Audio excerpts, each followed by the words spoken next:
Aloe vera gel is rich in nutrients and is commonly used for skincare as well as in the preparation of medicinal remedies. However, many people are still concerned about how to use it properly, whether it is suitable for all conditions, and if it may cause any side effects. Aloe vera belongs to the cactus family and can thrive even in harsh environments such as dry climates and barren soil. It is a perennial plant, with stems that may become woody and leaves that continuously grow around the short base. Because of this vitality, it is often called the immortal plant. Historically, aloe vera has been well known for its benefits in beauty and skincare. Archaeological findings show that the ancient Egyptians were already using aloe vera around 2500 BC, and by about 400 BC it began to be exported beyond Africa. Ancient Greek medicine also made extensive use of aloe. The plant contains three main groups of active compounds: resin, aloin, and cholesterol-like substances. Thanks to these components, aloe vera acts as a natural laxative and was traditionally used in cases of high fever, convulsions, or constipation caused by excessive internal heat. Later, researchers also discovered its antibacterial and antioxidant properties, which explains why it became widely used in cosmetics and skincare. In traditional Eastern medicine, the raw aloe leaf itself is not directly used. Instead, it is processed into luo hui, a medicinal extract derived from its resin. For this reason, aloe vera, or luo hui, is regarded as a valuable medicinal herb that supports both health and beauty. The crystallized resin of aloe has a shiny, brittle texture. When taken in small doses, it stimulates digestion, improves appetite, and promotes better sleep, making it a nourishing tonic. At higher doses, it acts as a laxative, helping to relieve constipation and difficult bowel movements. In addition, aloe resin can be combined with other medicinal herbs to treat inflammation. For example, when mixed with Coptis chinensis, huanglian, it has been used to treat conjunctivitis. Nowadays, people often confuse the terms aloe vera and luo hui, assuming they are the same. In fact, luo hui is a processed medicinal product derived from the resin of plants belonging to the Liliaceae family, the lily or onion family, which includes multiple species, not just one aloe plant. In Vietnam, many households grow aloe plants. As ornamentals, these have thick, fleshy, water-rich leaves with pointed tips and spiny edges, resembling snake plants. While these types can also be used, true medicinal-grade luo hui is usually imported. The key distinction is that genuine luo hui has thick leaves with abundant sticky sap, and beneath the leaf rind lies a yellow latex rich in bioactive compounds. Therefore, both the inner gel and the yellow latex of aloe can be processed and used in medicine, depending on the intended therapeutic purpose and method of preparation. In the past, the preparation of luo hui, aloe extract, was very elaborate, with as many as 12 different methods. To summarize one traditional process, people would cut the aloe leaves, place them upside down, and allow the sap to drip naturally into a container, often made of copper, since aluminum and stainless steel cookware did not exist at that time. After collecting the sap over several days, it was carefully boiled down until it formed solid crystals. This required skill. Overheating would burn it, while underheating would leave too much moisture, preventing crystallization. The final product was the hardened crystalline blocks known as luo hui. Today, however, a simpler method is often used: cutting the leaves, crushing them, extracting the juice and then boiling it down. This preparation is less refined and usually contains more impurities compared to the classical method. The resulting liquid or concentrate is sometimes applied directly to the skin or mixed with water for oral use. As for its properties, classical medicine already recognized aloe as having a cooling nature, acting on both the liver and the spleen-stomach systems. It was believed to clear heat from the liver. Modern research has further shown that aloe can promote bile secretion, which is essential for fat digestion. Since bile emulsifies fats into smaller particles, it enables pancreatic lipase to break them down effectively. This property gives aloe potential benefits in weight management by supporting fat metabolism. At the same time, aloe has long been valued for its laxative effects. In small doses, it stimulates digestion and appetite. In higher doses, it acts as a strong purgative. However, caution is necessary. The compound aloin can be toxic in large amounts, causing irritation and congestion of the intestinal mucosa and blood vessels. For example, in people with hemorrhoids, excessive use may worsen bleeding by rupturing already fragile veins. Therefore, while aloe and its derivative luohui offer valuable medicinal benefits, they must be used with careful attention to dosage. Aloe. Luohui has been used for thousands of years, but its application requires caution. In traditional medicine, aloe can be processed in various ways, each yielding slightly different therapeutic effects. The classical method involves cutting the leaves, allowing the sap to drip naturally, and then carefully boiling it down to form crystalline aloe resin. This process helps reduce impurities and produces a more potent medicinal product. Today, however, people often use simpler methods, washing and cutting the leaves, pressing them to extract the juice, or scraping out the inner gel for direct use. Some also boil the extracted juice into a concentrate. While these methods are convenient, they often leave more impurities. Still, for everyday use, such as applying aloe gel to the skin or drinking a small amount for mild laxative effects, these approaches can be safe, provided the dosage is moderate and not prolonged. Excessive or long-term use may damage intestinal blood vessels, especially in those with conditions like hemorrhoids. Historically, aloe has played an important role in medicine.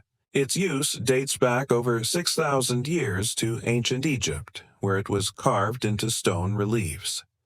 In 1820, it was officially listed in the United States Pharmacopoeia as a skin protectant. In 2009, a systematic review summarized 40 studies related to aloe's dermatological uses. Botanically, aloe is a short-stemmed, woody plant with thick, triangular leaves arranged in rosettes.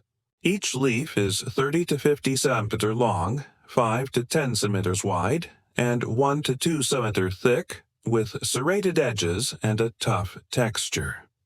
Aloe is cultivated as an ornamental plant, used in food, cosmetics, and medicine. The medicinal luohui refers specifically to the dried resin of aloe leaves, which is black or dark brown, glossy, brittle, and free from impurities.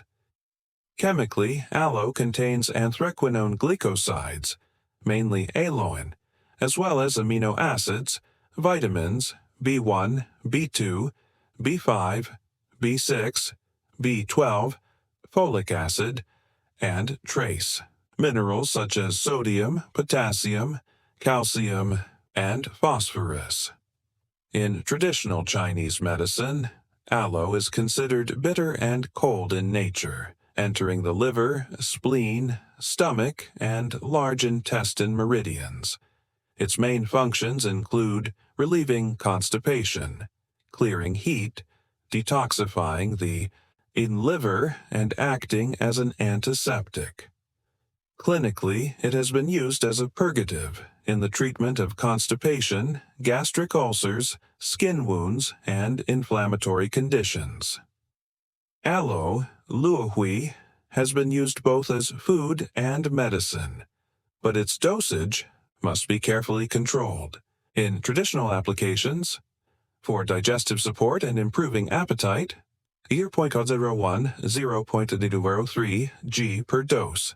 For mild laxative effect, 0.06, 0.2 g per dose. For strong purgative effect, 1 to 2 g per dose. Chemically, aloe contains more than 75 compounds, including anthraquinones, such as allicin and emodin, vitamins A, C, E, and B12, enzymes, amylase, catalase, peroxidase, minerals, zinc, copper, selenium, calcium, sugars, fatty acids, hormones, auxins, and gibberellins, as well as salicylic acid, lignin, and saponins.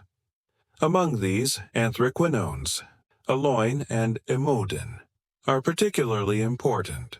In small doses, they stimulate digestion and act as gentle laxatives. However, in larger doses, aloin can be toxic. It may cause severe diarrhea, congestion of the intestinal mucosa, and even bleeding in the digestive tract. This dual nature, beneficial at low doses, harmful at high doses, means aloe must always be used cautiously. Aloe is well known for its role in skincare and beauty.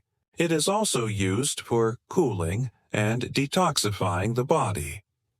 Scientific studies have shown that aloe has antioxidant properties, protecting skin cells from aging by reducing oxidative stress. This helps maintain collagen, skin elasticity, and softness, preventing wrinkles and dullness. In addition, aloe possesses antibacterial and anti-inflammatory effects. It can be applied to treat minor wounds, skin infections, acne, and even conditions such as conjunctivitis when combined with other medicinal herbs. Thus, aloe is a valuable medicinal plant, supporting both health and beauty, but its use must always respect safe dosage levels. In the past, aloe was sometimes combined with Coptis chinensis, huanglian, to treat conjunctivitis, red eyes, thanks to its anti-inflammatory properties. With its rich nutritional content and numerous bioactive compounds, aloe is often considered a valuable natural remedy for human health. Some of its most notable benefits include relieving heartburn and acid reflux. Aloe juice is alkaline, helping to neutralize excess stomach acid and restore balance. Regular use may ease discomfort and even promote healing of gastric ulcers. Healing burns. With its cooling nature and high moisture content, aloe is a gentle and effective treatment for burns, soothing pain and accelerating skin repair. Anti-inflammatory and antibacterial effects. Aloe contains salicylic acid, enzymes such as bradykinase and chromones, which work together to reduce inflammation, fight infection, and hydrate dry, irritated skin. This makes aloe especially helpful in improving acne and skin redness. In daily life, aloe can also be used in simple homemade skincare remedies. For example, you can cut 1 or 2 aloe leaves, crush them, and mix the juice with rice bran, a byproduct of rice milling rich in vitamin B. Adding a small amount of natural fragrance, such as rose essential oil, creates a soothing facial mask. This mixture not only calms irritation, but also nourishes the skin, protects it from sun damage, and improves elasticity. Rice bran is highly valued because it provides extra nutrients and enhances the skincare benefits of aloe. While other natural ingredients can also be combined with aloe, Many traditional practitioners prefer rice bran for its synergistic effect. Aloe vera can also be combined with other natural ingredients that provide additional benefits. For example, mixing aloe juice with extracts from Pararia root can help reduce facial redness and acne due to its cooling and anti-inflammatory properties. When using aloe vera as an internal remedy, dosage is crucial. For children, only 0.6–0.8 grams should be used, never in high or prolonged doses. Larger amounts may cause strong laxative effects, intestinal congestion, or even bleeding. At very low doses, aloe can be safe and helpful, particularly for relieving constipation or improving digestion. It may also be combined with honey to make it easier for children to consume while enhancing its mild laxative effect. For external use, aloe gel has antibacterial properties and can help reduce small skin infections or pimples in children. However, for scalp conditions like boils or rashes, traditional alternatives such as rinsing the hair with boiled fresh tea leaves or sapindus fruit, soapberry water, may be more effective than applying aloe directly, since aloe gel can be sticky and difficult to wash out of hair. It is important to understand that while aloe vera has many health benefits, its strongest and most unique therapeutic effect lies in supporting the digestive system, acting as a natural laxative and appetite stimulant. For other conditions, such as skin or seasonal ailments, there are often more suitable herbal remedies than relying solely on aloe vera. Low doses are where aloe vera shows its greatest benefits. While it can be used in many different situations, it's important to weigh both its advantages and limitations, just as with any other medicinal plant. Because aloe is naturally cool in nature, it may not be suitable for everyone.